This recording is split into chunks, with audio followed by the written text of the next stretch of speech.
mencoba menganalisa perkataannya Profesor Dr. Mahfud MD. Apa katanya? Malaikat masuk pun bakal jadi syaitan. Itu disampaikan itu di Hidayatullah. Mayoritas anggota dewan itu main judi online. Mayoritas anggota dewan itu main judi online.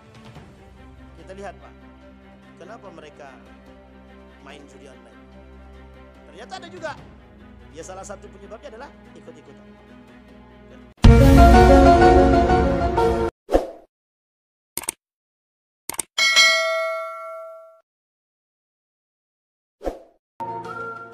A'udzu billahi minasyaitonir rajim. Bismillahirrahmanirrahim. Assalamualaikum warahmatullahi wabarakatuh.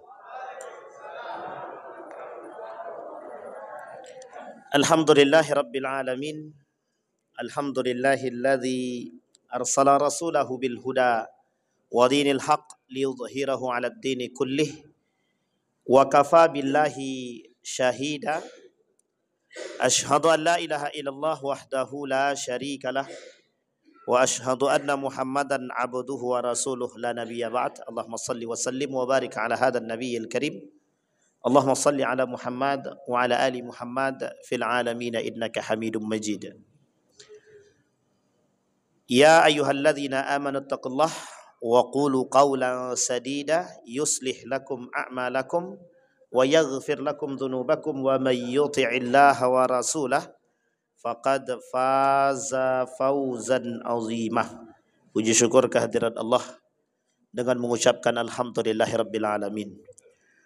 Bersalawat kepada Nabi dengan mengucapkan Allahumma salli ala Muhammad wa ala ali Muhammad fil alamin innaka Hamidum Majid.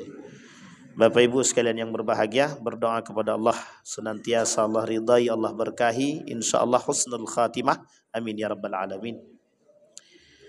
Untuk orang tua kita yang telah mendahului, Allah tempatkan di tempat terbaik di sisinya, Allah terima amal ibadahnya, Allah kumpulkan kelak bersama orang-orang yang saleh. Amin ya rabbal alamin. Untuk orang tua kita yang masih hidup, Allah sehatkan, Allah kuatkan rezeki yang melimpah, anak-anak yang saleh dan salihah, dan insyaallah husnul khatimah. Bapak Ibu sehat semua? Insyaallah. Sebelum kita mulai, di musola ini sudah kita kaji Fir'aun dulu. Jangan kencang-kencang bilang belum. Nampak betul pengen tahu Fir'aun gitu. Insyaallah. Siap. Belum, Fir'aun belum ya. Fir'aun, dia ada 3 serangkai itu. Fir'aun, Qarun, Haman. Baik, Bapak Ibu sekalian yang berbahagia, di malam hari ini saya ingin menyampaikan tentang tanda-tanda dekatnya kehancuran satu negeri. Jangan dibayangkan tapi ya.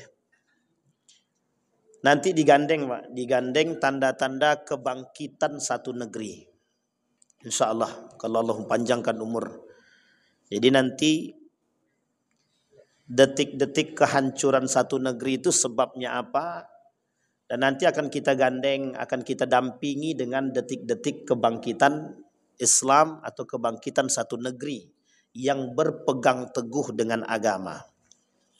Jadi memang Bapak Ibu sekalian yang berbahagia, di akhir zaman ini memang harus banyak kita merefleksi diri agar kita ini bisa selamat. Tapi kita perlu tahu apa yang harus kita pegang dan apa yang menjadi tumpuan kita. Ibarat kita berjalan di atas paku yang tajam, kita berjalan tidak mungkin kencang, pasti pelan-pelan. Karena kita khawatir paku yang tajam itu menusuk kepada kaki kita. Ulama Syekh Ramadan Al-Buti, ketika Syekh Ramadan Al-Buti berkata, hidup ini kalau tidak ditopang dengan akidah dan iman, niscaya hidup ini tak ada guna, sia-sia saja. Syekh Abdul Razak sampai mengatakan begini, wa kaifa yattaqi fa innahu la yadri kaifa yattaqi. Bagaimana seseorang itu bertakwa sementara dia nggak ngerti apa yang harus dia buat untuk ketakwaan itu. Dalam terjemahan yang lain, kaifa yattaqi, bagaimana seseorang itu takut. Wa ma yadri kaifa yattaqi, dan ma yattaqi, dan bagaimana dia bisa takut kalau seandainya dia tidak tahu apa yang ditakuti. Nah, ini salah satu alasan kenapa kita perlu mengetahui bagaimana seseorang itu bisa membangkitkan atau menumbuhkan kebangkitan itu kalau dia tidak tahu gejala-gejalanya itu. Saya mengutip daripada perkataan Profesor Dr. Sayyid Naqib Al-Attas. Kata Profesor Dr. Sayyid Naqib Al-Attas itu,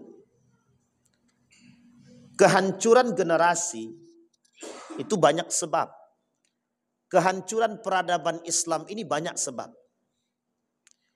Sehingga sebab-sebab kehancuran peradaban Islam ini harus diketahui oleh umat muslim agar dia punya stepping stone, kata bahasa lain itu. Stepping stone. Agar dia punya batu loncatan atau tingkatan untuk bisa menempuh kebangkitan itu kembali. Kalau kata Ustaz Adi Hidayat itu, ya kita harus bangkit. Tapi bagaimana cara kita harus bangkit? Ya kita harus paham dulu apa yang menjadi kegagalan kita. Kita harus paham apa yang menjadi kegagalan kita. Maka Bapak Ibu, malam hari ini kita akan coba sampaikan tanda-tanda dekatnya kehancuran satu negeri. Berarti Ustaz kita diambang kehancuran. Tenang. Tidak perlu khawatir. Orang beriman, insya Allah mati dalam beriman, insya Allah masuk surga. Tapi kalau dia mati dalam keadaan kafir, mati masuk neraka. Kata Allah di dalam Al-Quran, dalam surat Hud ayat 100.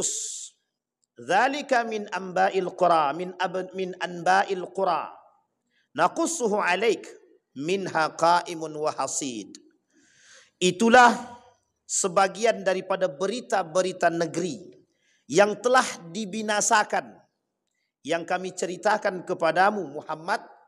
Di antara negeri-negeri itu ada yang masih kedapatan bekas-bekasnya dan ada pula yang telah musnah. Kapan waktu kita coba angkat. Ada kaum Samud, kan gitu? Ada kaum Samud, ada kaum Ad, dan ada kaum Khuza'ah yang pernah dihancurkan dan diusir. Ada Quraisy, ada Bani Israel dengan karakteristik dan kriteria mereka. Dan kaum-kaum ini itu dihancurkan oleh Allah bukan tanpa sebab. Dihancurkan oleh Allah karena memang ada sebab. Menjaga kekokohan iman agar tidak terperosot dan terpeleset dalam jurang-jurang yang tidak diinginkan, itu wajib.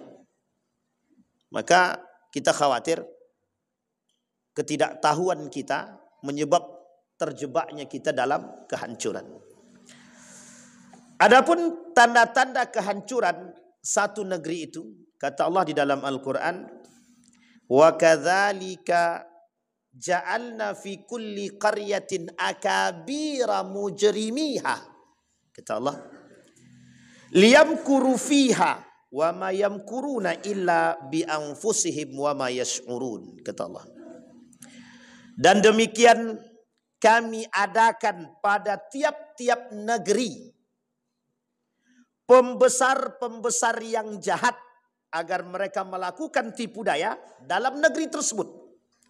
Dan mereka tidak memperdayakan melainkan diri mereka sendiri, sedang mereka tidak menyadarinya. Berarti sengaja Allah ciptakan penguasa-penguasa yang zalim itu, Ustaz. Bukan sengaja. Sekarang saya tanya Bapak Ibu, di mana Bapak Ibu bisa mengatakan baik itu baik?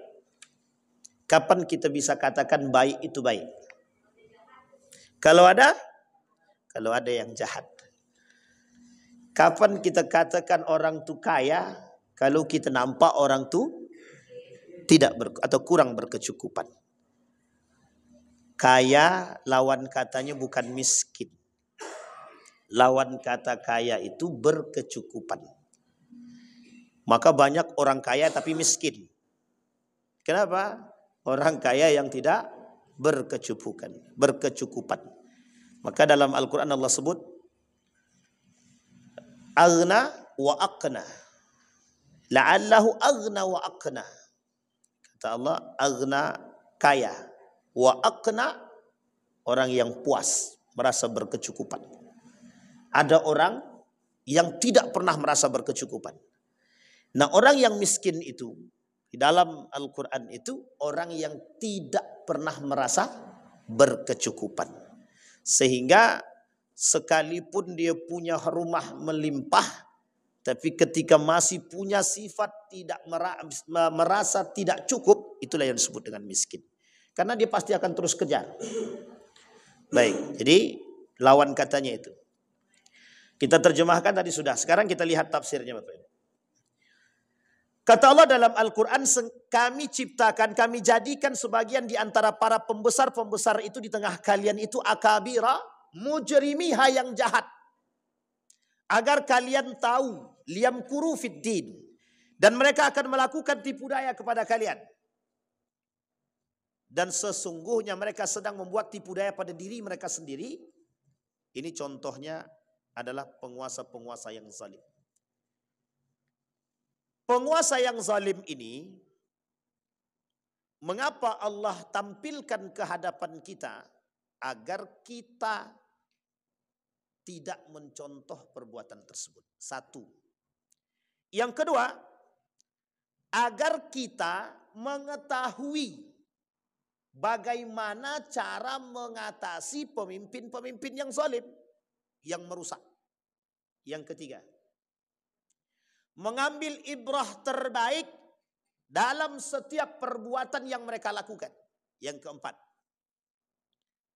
memberikan contoh perbandingan ini loh yang baik dan ini yang buruk. Maka di samping pemimpin yang zalim pasti ada pemimpin yang baik. Itu mesti. Di samping pemimpin yang zalim mesti ada pemimpin yang baik. Berarti Ustaz, kita akan mendapatkan pemimpin yang baik pada saatnya. Lah berarti sekarang pemimpinnya tidak baik, nggak tahu. Bapak Ibu pandai nilai sendirilah. Sampai di sini bisa dipahami Bapak Ibu.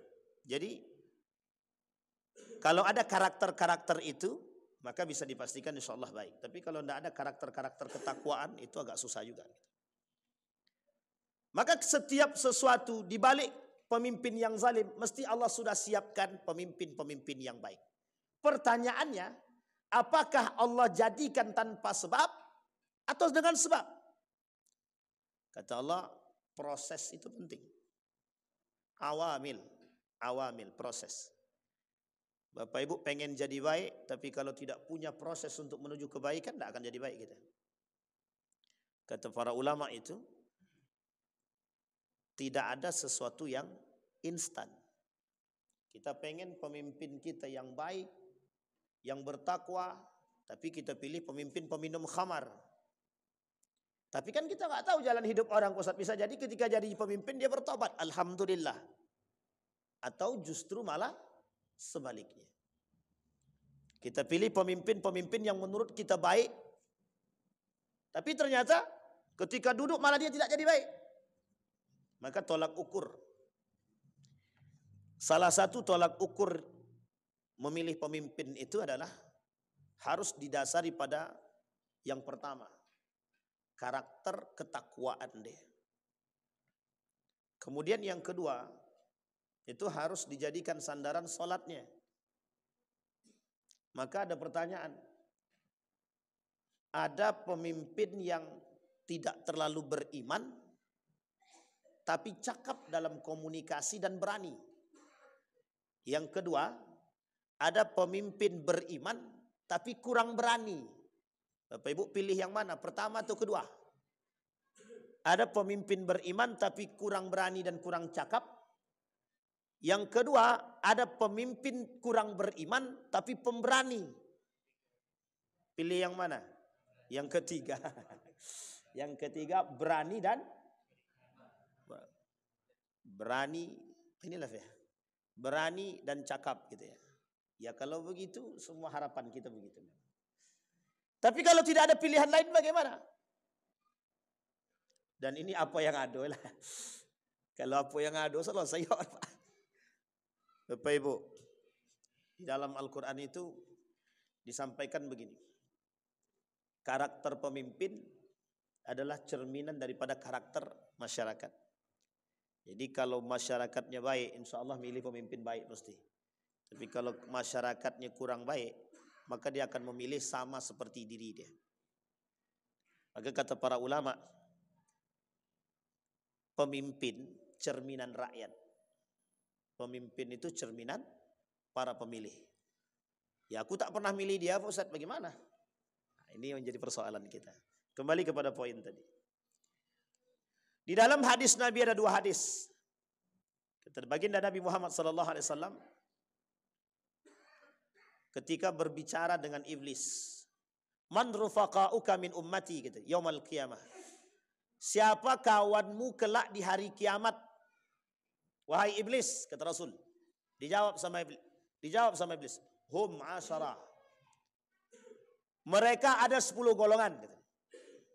Sedikit apa banyak 10 tuh? Iblis punya kawan di hari kiamat 10. Satu di antaranya sultan dan jur. Pemimpin yang zalim. Tapi ingat, di balik pemimpin yang zalim, dalam hadis yang lain justru Nabi katakan, salah satu di antara pemimpin, di antara orang-orang yang mendapatkan naungan terbaik di hari kiamat, imamun adil, pemimpin yang sangat adil, yang baik. Jadi gandeng. Jadi imbas. Sama. Kalau dia baik, maka imbalan terbaik. Kalau dia tak baik, maka imbalan yang tak terbaik. Bahkan dikatakan dalam riwayat yang lain itu sittatun yadkhulun nar qabla al-hisab. Ada 6 perkara masuk neraka itu tanpa perlu dihisab. Satu di antaranya pemimpin yang zalim. Jadi masuk neraka tanpa hisab, ada masuk surga tanpa hisab. Masuk neraka tanpa hisab ada 6, masuk surga tanpa hisab juga banyak. Jadi salah satunya itu. Maka selalu digandeng. Maka Bapak Ibu, kata Allah, kami akan tunjukkan kepada kalian dalam setiap kabilah-kabilah tersebut pemimpin-pemimpin yang zalim. Kalau Fir'aun sudah biasa. Dia bukan Islam. Kafir. Fir'aun bukan Islam. Quraisy bukan Islam. Dan kabilah-kabilah yang lain, Heraklius bukan Islam. Zoroaster pada masa Persia bukan Islam. Babilonia pada saatnya bukan Islam. Ini yang saya sebutkan ini adalah negara-negara yang berkuasa pada masanya. Abraha bukan Islam. Semua kelompok ini punya kekuasaan pada masanya yang berkuasa pada saat itu dengan kezaliman. Kalau kita rujuk sejarah itu mesti kita dapatkan, kita temukan. Hitler pada masanya menjadi seorang pemimpin yang tragis dan bengis, membunuh kaum-kaum Yahudi dalam sejarah itu. Sampai di sini paham ya Pak Ibu? Itu semua bukan muslim, bukan muslim. Kembali lagi, sejarah yang lain. Ketika seorang pemimpin yang bernama Heraklius itu, atau kemudian yang menjadi musuh Nabi Daud alaihissalam, bukan muslim. Ketika Belanda, bukan muslim. Ketika Portugis, bukan muslim. Penjajahan yang mereka lakukan dengan kebengisan, yang kita kenal dengan program-program mereka, kerja rodi, penyiksaan, bukan muslim. Tapi kemudian Allah katakan, setiap kabilah mesti ada. Setiap kelompok mesti ada. Jadi kita nggak perlu kaget kalau di antara kita, di antara kabilah kelompok kita akan muncul para pemimpin-pemimpin yang zalim. Kata Nabi, al-khilafatu min ba'di 30 sanah. 30 tahun setelah kepemimpinan Nabi akan muncul mulkun adud, pemimpin yang zalim, diktator, otoriter. Itu 30 setelah kepemimpinan setelah Nabi. Kalau kita rujuk kepada sejarah, nampak semua. Syria dengan gayanya Bashar Assad 50 tahun lebih. Dan semua itu ada masanya masing-masing. Yang kita lihat dalam gaya dan bentuk. Tapi Nabi kata 30 tahun setelah kepemimpinan, orang ini jauh semua. Yang tadi sebelum Zoroaster Persia, Majusi sebelum, Babilonia sebelum datangnya Islam, Heraklius sebelum datangnya Islam, Yaumal Amul Fil, hari gajah, tahun gajah sebelum datangnya Islam. Sekarang kita lihat, kata Nabi 30 tahun setelah kepemimpinan Nabi. Kita lihat, kita runut. 1, setelah kepemimpinan Nabi, Abu Bakr Siddiq. Umar bin Al-Khattab 2 tahun lebih. Umar bin Al-Khattab 10 tahun. Utsman bin Al-Affan 12 tahun lebih. Kemudian naik lagi Ali bin Abi Thalib hampir 4 tahun. Turun ke bawah Al-Hasan 7 bulan. Dikumpulkan semua 30 tahun lebih sedikit. Perkataan Nabi.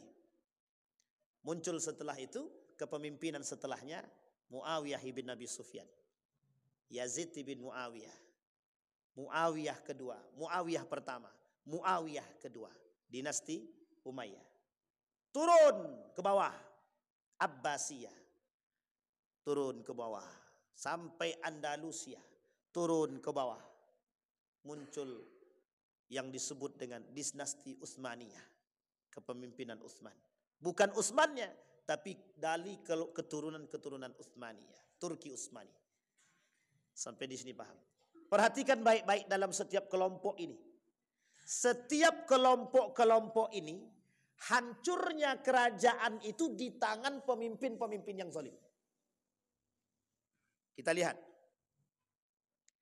kepemimpinan Yazid ibn Muawiyah, awal kehancuran dinasti Umayyah, awal kezaliman dilakukan.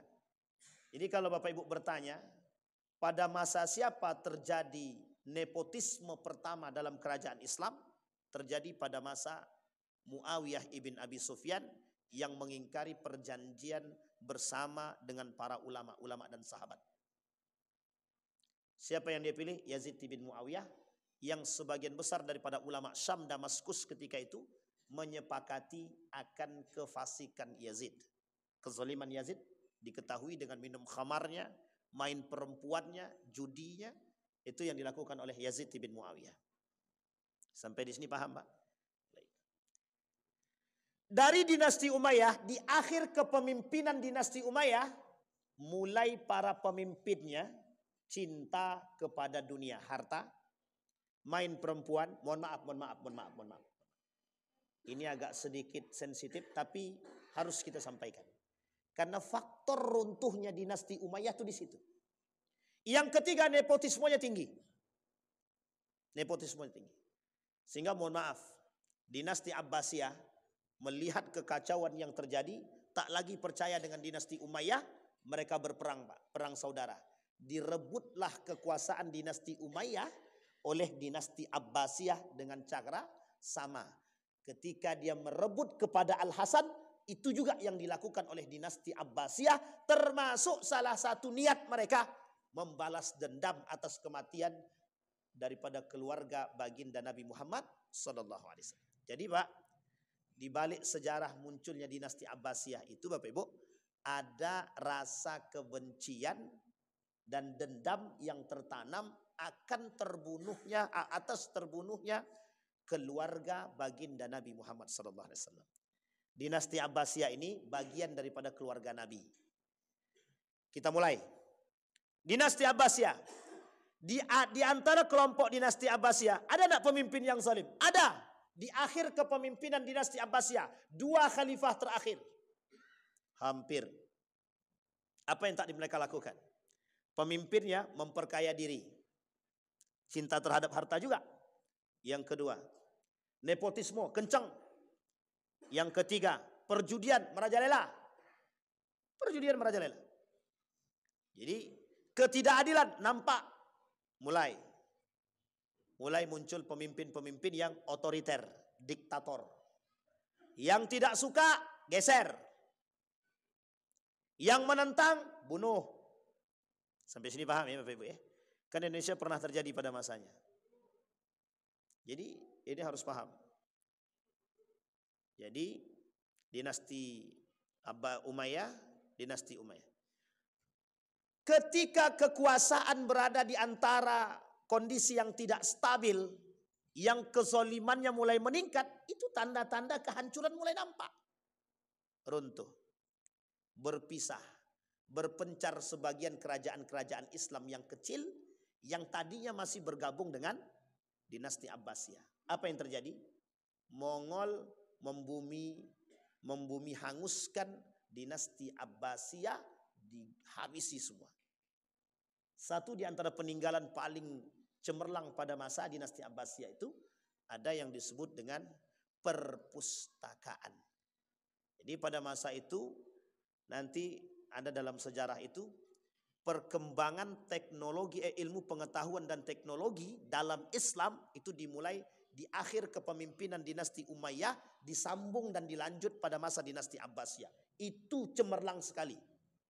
Pada saat itu, di akhir kepemimpinan dinasti Abbasiyah, nah muncul semua apa? Gara-gara penyakitnya sederhana. Cinta terhadap dunia. Cinta terhadap kekuasaan. Mohon maaf Pak. Kalau orang sekarang pada rebutan kekuasaan, mohon maaf. Itu sudah terjadi pada masa dinasti Umayyah. Sudah terjadi pada masa dinasti Abbasiyah. Andalusia, Turki Utsmani. Coba. Tidak ada tidak tuh. Semua perebutan kekuasaan. Kita lihat. Di situ. Di akhir kepemimpinan. Allah tampakkan semua. Hancur Pak. Bahkan kata dalam sejarah Mongol itu, saking bengisnya kelompok Mongol ini Pak. Ini kalau saya gambarkan begini Pak. Jadi orang Mongol ini, Bapak Ibu tahu tembok Cina ya? Tembok Cina tahu? Di perbatasan tembok Cina itu Pak, mereka hiduplah orang-orang yang mata dia sipit tapi badannya kokoh dan bengis kalau membunuh tanpa ampun. Nah, itulah dia yang disebut dengan Mongol tuh. Bapak Ibu tengok dalam, enggak usah jauh-jauh, buka aja Google karakter bangsa Mongol. Tuh nampak semua tuh Pak. Bengis. Maka sampai para ulama ada yang mengatakan bahwa bisa jadi Ya'juj wa Ma'juj itu ya Mongol itu. Kata mereka. Pokoknya bengis Pak. Makanya darah semua. Jadi bahasa darah seperti lautan seperti darah itu bukan tanpa ampun pembunuhan. Jadi kepala dipotong itu biasa. Jadi setiap orang membunuh mengambil kepala itu biasa. Jadi membunuh itu bukan tusuk mati, enggak, bukan begitu. Potong kepala, potong kaki, potong tangan, lempar itu biasa. Saking bengisnya Pak. Oh yang hamil ditusuk begini, gini kan, koyak ambil bayinya. Itu yang dilakukan oleh bangsa Mongol dalam membumi hanguskan dinasti Abbasiyah itu. Coba bayangkan. Sadis Pak. Mongol itu sadis, sangat sadis. Bukunya nggak terlalu tebal, mungkin sekitar 600 halaman lah. Bacalah tentang Mongol itu. Ya Rab. Oh itu kalau kita lihat yang tumbuh itu semangat emosi.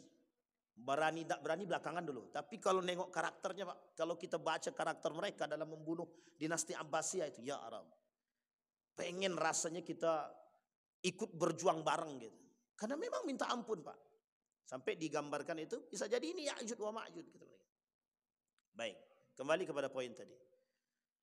Hampir di setiap kabilah-kabilah ini yang Islam pada masanya berjaya ini, Allah munculkan, Allah gambarkan orang-orang pemimpin-pemimpin yang zalim di antara mereka. Yang pertama baik, kedua baik, ketiga baik, yang kelima tidak baik. Khalifah yang kelima tidak baik. Khalifah pertama, kedua, ketiga, keempat, kelima baik, yang keenam tidak baik. Mesti begitu. Karena tujuannya biar melihat. Ini loh. Tapi penyebab tidak baik mereka apa? Ini yang harus kita lihat. Apa yang menyebabkan mereka tidak baik? Apa yang menyebabkan muncul pemimpin-pemimpin yang zalim? Satu, terpengaruh oleh hawa nafsu dia sendiri. Cinta terhadap dunia tadi. Maka kalau kita lihat Bapak Ibu, mohon maaf. Kalau kita lihat orang yang mempertuhankan hawa nafsu itu sekarang, rata-rata para penguasa itu pencinta hawa nafsu semua. Bukan nafsu ya, pencinta hawa nafsu semua. Itu rata-rata. Oke, kita sebenarnya miris dengan keadaan kita sekarang. Harusnya kita khawatir Allah menurunkan azabnya bagi kita karena munculnya penguasa-penguasa yang tak sama sekali takut dengan ancaman Allah. Itu yang kita takutkan, Pak. Karena mohon maaf, Pak, kata Syekh Abdul Razak itu, kalau maliknya baik, maka junudnya baik, maka masyarakatnya baik. Kalau rajanya baik, tentaranya baik. Kalau tentara raja dan tentaranya baik, masyarakatnya baik. Tapi sebaliknya, kalau rajanya tidak baik, tentaranya tidak baik. Kalau tentaranya tidak baik, masyarakatnya nggak baik. Nah, ini poin penting yang harus kita pahami. Sehingga mohon maaf, Pak, karena kita harus paham mengapa mereka bisa menjadi tidak baik. Kita mencoba menganalisa perkataannya Profesor Dr. Mahfud MD. Apa katanya? Malaikat masuk pun bakal jadi syaitan. Kata dia. Ini kita coba terjemahkan maksud ini, Pak. Coba kita terjemah, analisa kalimat ini. Sederhana ini. Sederhana sangat. Kalau dalam gambaran kita, mesti akan hancur. Setiap orang masuk hancur. Tidak begitu yang kita pahami, Pak. Yang harus dipahami, kembalikan kepada Al-Quran dan hadisnya, Pak. Bagaimana cara kita kembalikan? Lihat kalimat sederhana itu. Setiap yang masuk akan berubah menjadi syaitan. Artinya, malaikat pun yang masuk akan jadi setan, kan begitu. Sekarang kita terjemahkan, Pak. Kita lihat dalam rujukan kepada dalam hadis Nabi. Kata Nabi, yang membuat orang hancur itu apa? Ittiba'ul hawa. Ada tiga hal kata Nabi yang menghancurkan manusia. Satu di antaranya ittiba'ul hawa. Yang kedua syuhud muta'. Orang yang pelit. Yang kedua orang yang ittiba'ul hawa. Afara'aita man ittakhadha ilahahu hawahu. Tidakkah kalian akan melihat kata Allah ada orang yang mempertuhankan hawa nafsu dia? Itu yang dimaksud, Pak. Sekarang saya tanya, kemana gandengan hawa nafsu ini? Siapa yang selalu menggandeng hawa nafsu? Syaitan. Itu yang disebut. Setiap yang masuk jadi syaitan. Artinya setiap yang memperturutkan hawa nafsu dia akan berkawan dengan syaitan. Setiap orang yang mempertuhankan, setiap orang yang berkawan dekat dengan hawa nafsu dia bakal menjadi berkawan dekat dengan syaitan. Bagaimana dengan orang yang kesurupan itu, Ustaz? Kan dalam dirinya setan gitu. Itu lain cerita ya. Jangan disama-samakan itu. Tapi karakter dulu. Sehingga kata Ustaz Adi Hidayat itu syaitan itu sebenarnya karakter memang. Karakter. Dan kenapa Allah gambarkan syaitan ini selalu pada hal yang tidak baik? Karena memang nafsu itu selalu mengantarkan manusia pada yang tak baik. Innan nafsa la'ammaratun bisu. Sungguh yang namanya nafsu pasti akan mengantarkan manusia pada hal yang tak baik. Nah, sekarang pertanyaannya, Ustadz, sebelum dia duduk, dia baik betul. Tapi setelah duduk, nengok muka kami pun tak tahu dia. Ini misal contoh-contoh saja. Jangan tak usah digambarkan ke siapanya, contohnya aja. Nah, itu banyak definisinya Pak, banyak tafsirannya. Bisa jadi waktu itu pura-pura baik. Itu kan bisa jadi pencitraan tadi. Yang kedua, bisa jadi terpengaruh. Nah, ini dia. Yang dikatakan Mahfud MD tadi itu betul, mungkin bisa jadi. Malaikat masuk pun bisa jadi. Nah, itu dia. Tapi yang ketiga, ada. Ya mohon maaf kalau bahasa kasarnya. Ya memang dari awal dia setan gimana? Itu bahasa kasarnya begitu. Jadi ada orang yang tadinya baik kok tiba. Tapi Ustaz saya hafal betul dia memang orang baik Pak Ustaz. Tapi pas masuk Pak Ustaz. Ini kalau bahasa gaulnya. Kalau bahasa sederhananya gimana? Orang OKB. Orang kaya baru. Kalau itu bukan OKB lagi. OPB. Orang penguasa baru. Jadi baru duduk dan merasakan hangatnya menjadi seorang penguasa, langsung arogansinya naik. Berarti bagian daripada apa Ustaz? Sama, ittiba'ul hawa, mengikuti hawa nafsu. Tapi ada yang keempat, Pak. Yang keempat ini tak masuk dalam golongan 3 ini tapi. Karena tekanan. Yang kelima ada yang kelima, FOMO. Tahu FOMO, bukan homo. Jangan salah paham, FOMO. Ini yang lagi tenar-tenar sekarang Pak. Lagi viral. FOMO. Ada yang tahu Bapak Ibu? Yang tua-tua akan tahu. Jangan lagi. Apa kepanjangan FOMO itu? Ikut-ikutan. Ibu-ibu belakang tuh lebih tahu Pak. Tahu Bapak Ibu? Mohon maaf. Sombong itu sekarang itu bisa jadi normalisasi kesombongan. Apa maksudnya? Naturalisasi. Dulu orang kan tidak mau sombong. Setelah masuk dinaturalkan kesombongan itu. Yang tadinya tidak mau sombong tapi dinaturalisasikan. Dinormalisasikan. Jadi biar salah. Sombong itu biasa. Ini sekarang saya kasih tahu sama Bapak Ibu. Ini topi ini pula. Jadi Bapak Ibu, sekarang saya tanya Bapak Ibu. Tapi Bapak Ibu jawab dengan jujur. Ini bahasa yang sering kami dengar dulu. Oh si fulan sombong wajar. Kan dia orang kaya. Oh si fulan sombong wajar. Kan dia orang cerdas. Sekarang saya tanya, siapa yang mewajarkan orang-orang seperti itu sombong? Enggak ada Pak yang mewajarkan itu. Tapi karena kita yang mewajarkan itu kita. Yang menormalisasikan kesombongan itu kita. Jadi bahasa lainnya, kita yang menciptakan anomali kalau bahasa lainnya. Dia wajar dia sombong, kaya dia. Awak apa yang mau kau sombongkan? Udah miskin. Mau kaya dia, mau miskin, tak ada Pak kewajaran sombong itu tidak ada. Tidak ada sama sekali. Jangan kita ikut-ikutan dengan bahasa demikian itu. Kembali kepada persoalan FOMO tadi. Sekarang Pak, penyakit yang paling besar dan berbahaya, cukup berbahaya, itu FOMO itu Pak. Ikut-ikutan. Berbahaya. Kita ambil contoh. Di Sumatera, misalkan ya, contoh. Di Sumatera Utara, kepala dinasnya mobilnya itu A. Masa kita di sini kijang kapsul, gitu. Paham maksud saya ini ya? Ini ikut-ikutan Pak. Akhirnya iya juga ya. Kita masa kepala dinasnya kijang kapsul, ya paling tidak Mercy lah gitu. Sampai sini paham ya Pak? Jadi kadang-kadang sombong itu ada karena ikut-ikutan. Kita ambil contoh lagi. Ini saya baru dapat beritanya. Beritanya langsung disampaikan itu. Di Hidayatullah itu. Mayoritas anggota dewan itu main judi online. Mayoritas anggota dewan itu main judi online.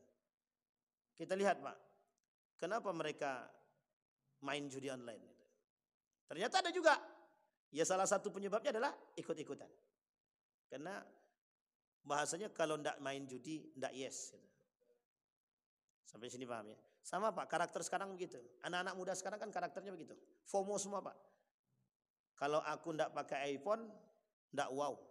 Sehingga ketika dia bergabung dengan orang-orang yang pakai iPhone, sementara dia sendiri pakai Samsung, malu dia Pak. Akhirnya pakai iPhone. Dari mana duitnya belakangan, yang penting gaya hidupnya dulu gitu. Yang penting oke dulu gitu. Nah yang kita khawatirkan pemimpin-pemimpin kita, penguasa-penguasa kita yang seperti itu. FOMO, itu yang kita khawatirkan. Mudah-mudahan tidak.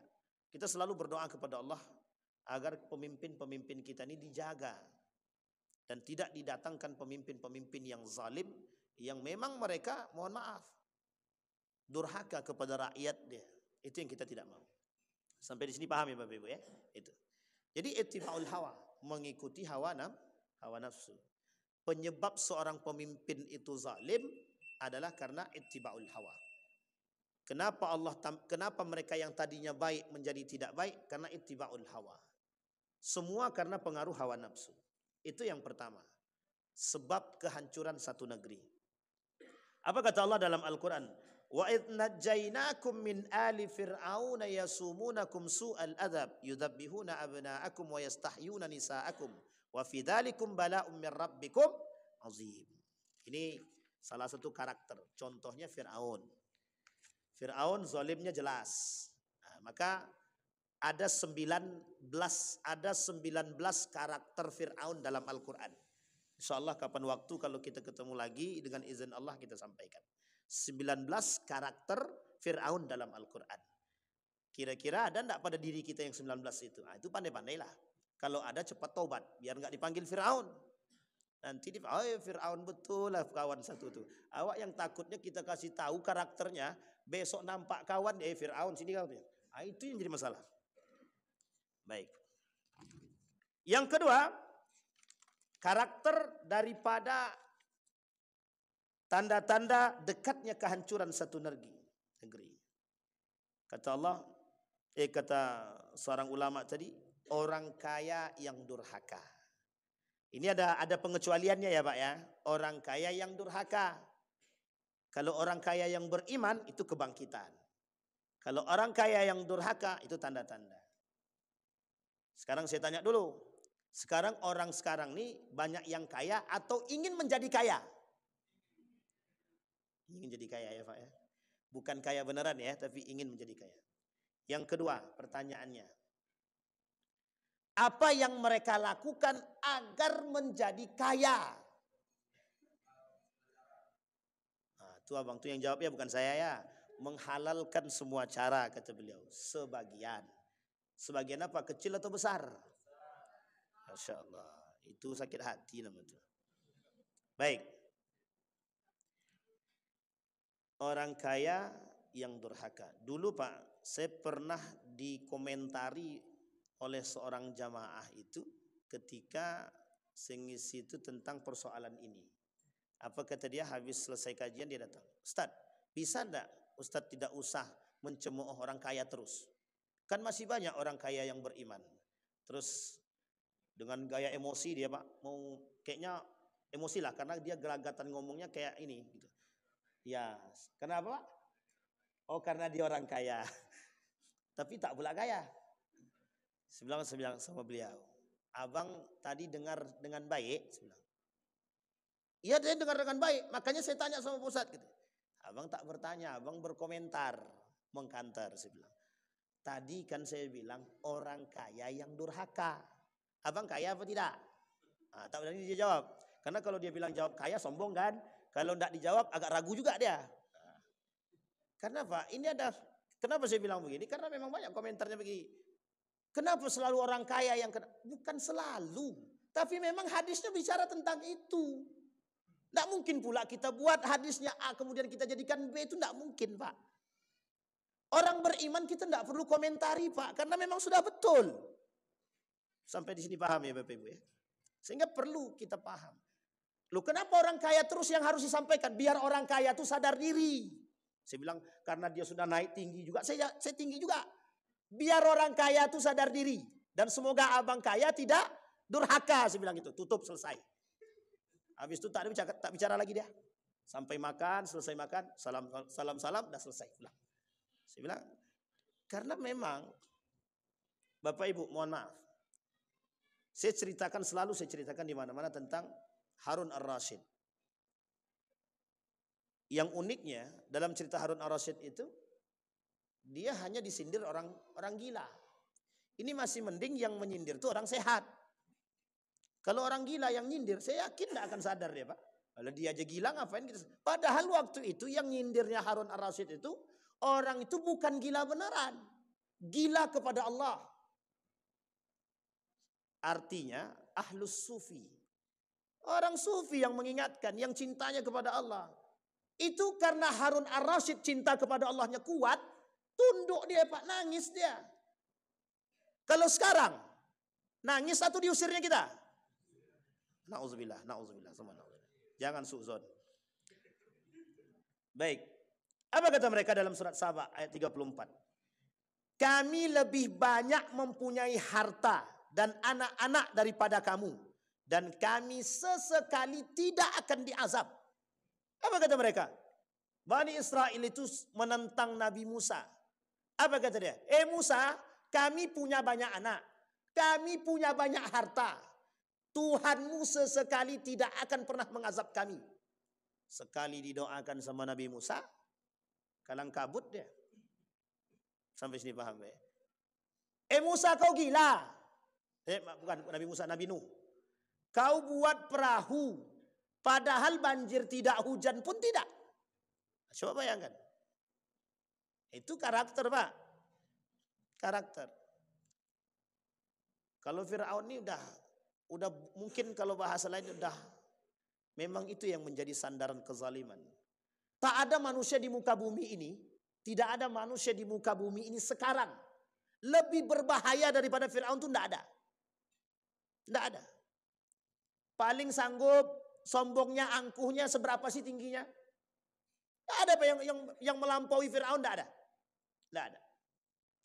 Fir'aun itu sampai bilang sama Haman itu, bangunkan aku bangunan yang tinggi, sampai ke atas kalau perlu sampai ke langit. Aku mau tahu Tuhan Musa itu seperti apa. Coba sampai begitunya. Bukan lagi menentang Tuhan, mau tahu Tuhan itu seperti apa. Nah sekarang, manusia sekarang nih, saya tengok memang tidak separah Fir'aun, tapi hampir mirip karakternya, Pak. Ada yang bilang begini, mana Tuhanmu yang lihat itu? Nah sekarang coba bilang sama Tuhanmu, Tuhan, saksikanlah aku sedang berzinah, kata dia. Kacau tuh manusia sekarang. Ya Rabb. Jadi Bapak Ibu, nauzubillah tsumma nauzubillah. Sedikit lagi, satu poin lagi.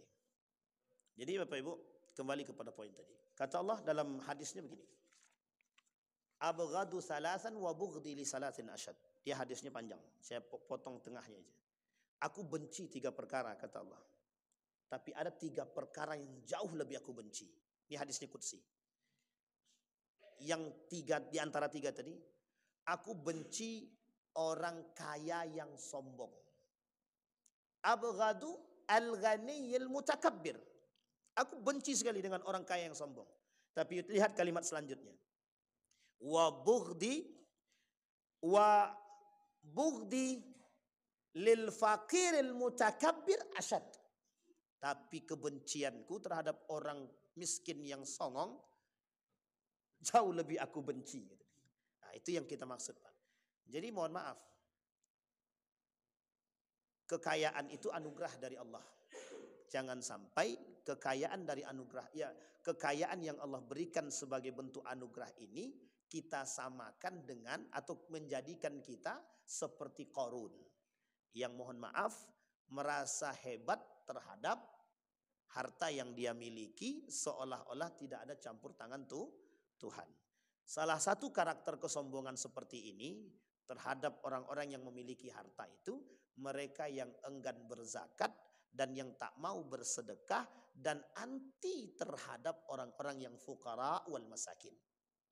Jadi kesombongan yang nampak dan keangkuhan terhadap orang-orang yang kaya itu adalah mereka yang tidak mau berzakat, yang tidak mau bersedekah, yang anti terhadap fuqara wal masakin. Dan yang terakhir itu orang kaya yang mendapatkan hartanya dengan cara yang batil. Itu yang paling penting. Mudah-mudahan ada manfaat bagi kita semua. Insya Allah kalau kita ketemu lagi dengan izin Allah kita sambung karakteristik tanda-tanda kehancuran satu negeri. Mudah-mudahan ada manfaat. Fa'tabiru ya ulil absar la'allakum tuflihun. Assalamualaikum warahmatullahi wabarakatuh.